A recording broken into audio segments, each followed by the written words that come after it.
کے دور چھین ہوا، یا جو جب میں تقسیم اس میں سے جو چوتھا حصہ ہے وہ، تو یہ مختلف ہیں، تو بنیادی طور پر یہاں پر مالیت جو ہے اس کے معنی میں یہ ہے۔ سورت کا ہوتا ہے یسألونک عن الانفال، یہ سوال کرتے ہیں آپ سے انفال کے بارے میں، قل الانفال للہ والرسول، تو آپ کہہ دیجئے کہ مال غنیمت جو ہے، انفال جو ہے، وہ اللہ کے لیے اور اس کے رسول کے لیے ہے۔ وَأَصْلِحُوا ذَاتَ بَيْنِكُمْ، لہذا تم اللہ سے ڈرو اور باہمی اصلاح کر لو، اور اللہ اور اس کے رسول کے اطاعت کرو اگر تم مومن ہو۔ تو اس کا یہ غزوہ بدر کی بعد کی صورتحال ہے، تو اس کے شان نزول میں مختلف واقعات بیان کیے جاتے ہیں۔ سب سے پہلے تھوڑا غزوہ بدر جو ہے اس میں جو اسلامی لشکر کی تقسیم تھی، غزوہ بدر میں میدان بدر میں پہنچ کر کے اس کو اگر سامنے رکھا جائے تو پھر اس کا جو پس منظر ہے یا شان نزول ہے وہ ٹھیک سے سمجھ آ سکتا ہے۔ تو مسلمان جو ہے وہ 3 گروہوں میں ان کو تقسیم کیا گیا، 3 گروہوں میں تقسیم ہو گئے تھے۔ نمبر 1 وہ گروہ جو رسول اللہ صلی اللہ علیہ وسلم کی حفاظت پر معمور تھا، چونکہ غزوہ بدر میں آپ کے لیے ایک چھپر بنا دیا گیا تھا، الگ سے خاص جگہ بنا دی گئی تھی، تو آپ کا ٹھہراؤ وہاں پر تھا، اور پھر کچھ صحابہ کرام آپ کی حفاظت پر معمور تھے۔ ایک تو یہ۔ دوسرا وہ گروہ جو میدان جنگ میں لڑ رہا تھا، اور تیسرا وہ گروہ کہ جو کافر یہاں سے اب راہ فرار اختیار کر رہے تھے، بھاگ رہے تھے، تو وہ جو ان کا پیچھا کر رہے تھے۔ تو یہ 3 گروہ بن گئے۔ تو جب اللہ رب العالمین نے مسلمانوں کو اس جنگ میں فتح عطا فرمائی، مسلمان سرخرو ہوئے، تو پھر جو ہے تینوں کے درمیان اس بات پر مال غنیمت کے بارے میں کچھ اختلافات ہوئے۔ ایک گروہ نے کہا کہ مال غنیمت تو ہمارا حق ہے، چونکہ ہم نے سارا میدان جنگ میں لڑائی لڑی ہے اور لہذا ہم نے یہ مال غنیمت کا کیا ہے، تو یہ ہمارا حق ہے۔ دوسرے گروہ نے کہا نہیں، اس پر تو زیادہ حق ہے، چونکہ جو دشمن بھاگ رہے تھے ہم نے ان کا پیچھا کیا اور ان کو پکڑا، تو لہذا ہم نے مال غنیمت اکٹھا کیا اور ہم اس کے حقدار ہیں۔ تیسرا گروہ اس نے کہا دیکھو سب سے اہم ذات رسول اللہ صلی اللہ علیہ وسلم کی تھی، تو رسول اللہ صلی اللہ علیہ وسلم کی حفاظت پر ہم مامور تھے، اور دشمنوں کا زیادہ زور بھی اس کی کوشش یہی تھی کہ آپ صلی اللہ علیہ وسلم تک پہنچیں اور آپ کو نقصان پہنچائیں، تو لہذا ہم نے اپنی جانوں پہ کھیل کر رسول اللہ صلی اللہ علیہ وسلم کا دفاع کیا، تو لہذا مال غنیمت پہ حق ہمارا ہے۔ تو یہ صحابہ کرام کے درمیان اس بات پر اختلاف ہو کہ مال سب سے زیادہ حقدار کون ہے، تو پھر پس منظر میں یہ نازل ہوئی، اور اس صورت کے اندر پھر فیصلہ کر دیا گیا کہ مال غنیمت کس کا حق ہے، مال غنیمت کا حقدار کون ہے، اس پہ کس کا تصرف ہے۔ تو لہذا یہ اس کا شان نزول ہے، جیسا کہ حضرت سعد بن مالک رضی اللہ تعالیٰ عنہ کا ایک روایت ہے، اور پھر حضرت عبادہ رضی اللہ تعالیٰ وہ بھی بیان کرتے ہیں، تو وہ کہتے ہیں سورہ انفال کے بارے میں ہمارا اختلاف پوچھا تو انہوں نے فرمایا یہ سورت ہم اصحاب بدر کے بارے میں نازل ہوئی، یعنی جو غزوہ بدر میں مسلمان تھے ان کے بارے میں یہ نازل ہوئی، اور یہ اس وقت نازل ہوئی تھی جب مال غنیمت کے بارے میں ہمارا اختلاف تھا، اور اس سلسلے میں ہم نے اچھے اخلاق کا ثبوت نہ دیا تو اللہ تعالیٰ نے ہمارے ہاتھوں سے چھین کر رسول اللہ صلی اللہ علیہ وسلم کے ہاتھ میں دے دیا، تو رسول اللہ صلی اللہ علیہ وسلم نے اسے تمام مسلمانوں میں برابر برابر تقسیم کر دیا۔ یہ ہے اس کا شان نزول۔ تو اب اس میں مال غنیمت کا اصل ہو گیا، لیکن جو مسلمانوں کی یہ باہمی جو صورتحال اور کیفیت بنی، یہ زیادہ توجہ طلب تھی، یہ سب سے زیادہ توجہ طلب، تو اس طرف اللہ رب العالمین نے وہ توجہ دلائی ہے، اور مسلمانوں کی اصلاح کے لیے اللہ پاک نے کچھ احکام دیے۔ فرمایا یسألونک عن الانفال، یہ سوال کرتے ہیں آپ سے انفال کے بارے میں، مال غنیمت کے بارے میں، تو کہہ دیجیے وہ تو اللہ اور اس کے رسول کے لیے ہے۔ تم اللہ سے ڈر جاؤ، وَأَصْلِحُوا ذَاتَ بَيْنِكُمْ، اور اپنی اصلاح کرو، اپنے باہمی معاملات کی کیا کرو؟ تم اصلاح کرو، آپس میں تم سلو رکھو، تم آپس میں الجھنا اور جھگڑنا نہیں چاہیے۔ اپنے امور اور معاملات میں اللہ تعالیٰ سے ڈرو اور آپس میں سلو رکھو، ایک دوسرے پہ ظلم نہ کرو، آپس میں جھگڑے نہ کرو، اختلاف نہ کرو، تو علم سے سرفراز ہے۔ یہ اس سے کہیں بہتر جس کی وجہ سے تم آپس میں جھگڑ رہے ہو، اللہ کی اور اس کے رسول کی اطاعت کرو اور ان کے حکم پر چلو۔ تو یہ سب سے عظیم چیز ہے، ایک طرف مال و دولت ہے، ایک طرف وہ چیز ہے جو اللہ نے تمہیں ایمان کی صورت میں دی ہے، اسلام کی صورت میں دی ہے۔ تو سب سے قیمتی متاع تو ایمان ہے اور اسلام ہے، اور وہ تمہیں مل گیا ہے۔ تو وہ مل جانے کے بعد یہ چھوٹی چھوٹی دنیاوی چیزیں جو ہیں، ان کے بارے میں تمہیں الجھنا نہیں چاہیے، جھگڑنا نہیں چاہیے، تو آپس میں تم سلو رکھو۔ اطیعوا اللہ و رسولہ، اور اطاعت کرو اللہ کے اور اس کے رسول کی، ان کنتم مؤمنین، اگر تم واقعی ایمان ہو۔ تو تمہیں اگر ایمان ہے تو پھر ایمان یہ سکھلاتا ہے کہ اللہ کے اطاعت اور اس کے رسول کی جائے۔ تو لہذا اس سے یہ پتہ چلتا ہے کہ صحابہ کرام رضی اللہ عنہم اجمعین وہ انسان تھے، اور کا سلسلہ چل رہا تھا۔ یہاں سے صحابہ کرام کے بارے میں اللہ نعوذ باللہ سوء ظن کا شکار نہیں ہونا چاہیے، اور بہت سارے لوگ ہیں جو یہاں سے ایسی باتیں نکالنے کی کوشش کرتے ہیں اور صحابہ کرام رضی اللہ عنہم اجمعین پر طعن و تشنیع کرتے ہیں کہ وہ دیکھو جی، وہ تو دنیا کے رسیا تھے، وہ تو دنیا کے طلبگار تھے، وہ دنیا کے مال و متاع کے پیچھے آگے تھے، اسی لیے اسلام کو اصل میں تو مسلمان نہیں تھے۔ ایسی بات نہیں ہے، ایسی بات ہرگز ہرگز نہیں ہے، بلکہ صحیح بات یہ ہے کہ صحابہ رضی اللہ عنہم اجمعین وہ انسان تھے، اور انسان میں جو بھی تقاضے اور کمزوریاں ہوتی ہیں وہ ان میں بھی تھیں، لیکن ان کی اصلاح کی جا رہی ہے۔ تو جیسے جیسے ان کی اصلاح ہوتی جا رہی ہے، ویسے ویسے وہ ان کے درجات بلند ہوتے جا رہے ہیں۔ اور یہ بات تو ٹھیک ہی ہے کہ مکہ میں رسول اللہ صلی اللہ علیہ وسلم کی جب آمد ہوئی ہے، دین اسلام کا نزول ہوا ہے، تو ظاہر بات ہے اس وقت مسلم کی حالت جو وہاں کے باسی تھے، رہائشی تھے، لوگ تھے، ان کی حالت خراب ہی تھی نا۔ تو اسی لیے تو اللہ تعالیٰ نے جو ہے نازل دین اسلام کو بھیجا ہے، اور آپ صلی اللہ علیہ وسلم نے لوگوں کا تزکیہ کیا ہے، لوگوں کی اصلاح کی ہے، تو یہی تو اصل چیز ہے۔ اصل چیز یہی ہے کہ جب کوئی اصلاح کی جائے، اصلاح کو قبول کیا جائے، کسی غلطی کی نشاندہی کی جائے تو اس نشاندہی کے مطابق اب کی جائے۔ ہاں، یہی اصل چیز ہے اور یہی ہونا چاہیے۔ تو پھر صحابہ کرام رضی اللہ عنہ اجمعین کی اللہ کی اصلاح بھی فرمائی ہے۔ میں صحابہ کرام کے بارے میں فرمایا رضی اللہ عنہم ورضوا عنہ، اللہ ان سے راضی ہو گیا۔ اندر کے اندر یہی لوگ تھے جن کی آپ میں اختلافات بھی ہو، ان کی بہت فضیلت ہے۔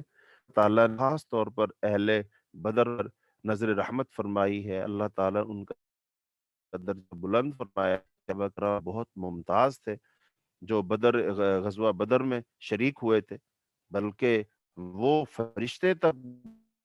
بہت اور ممتاز ہو گئے، دوسرے فرشتے بدر میں مسلمانوں کے لیے آئے تھے۔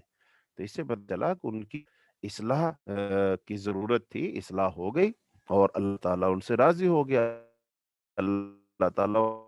ان سے خوش ہوا۔ تو اب مومن ہو جو صفات ہیں وہ بیان کی گئی، انما المؤمنون الذین اذا ذکر اللہ وجلت قلوبهم واذا تليت زادتهم ایمانا وعلی ربهم يتوکلون۔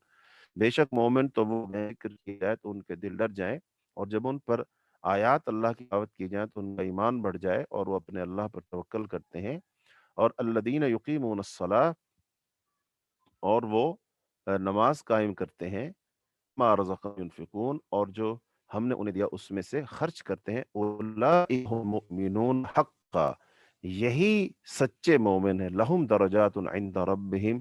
ان ایسے مومنوں کے لیے جو ان صفات کے حامل لوگ ہیں، تو ان کے لیے اللہ کے پاس بڑے درجات ہیں، اور ان کے لیے مغفرت، اور ان کے لیے باعزت رزق۔ تو یہ اللہ پاک نے ایک جو حقیقی مومن ہے، سچا مومن ہے، اس کی صفات پاتی۔ تو لہذا اب ان صفات کو سامنے رکھتے ہوئے ہر دور کا جو مومن ہے، جو مسلمان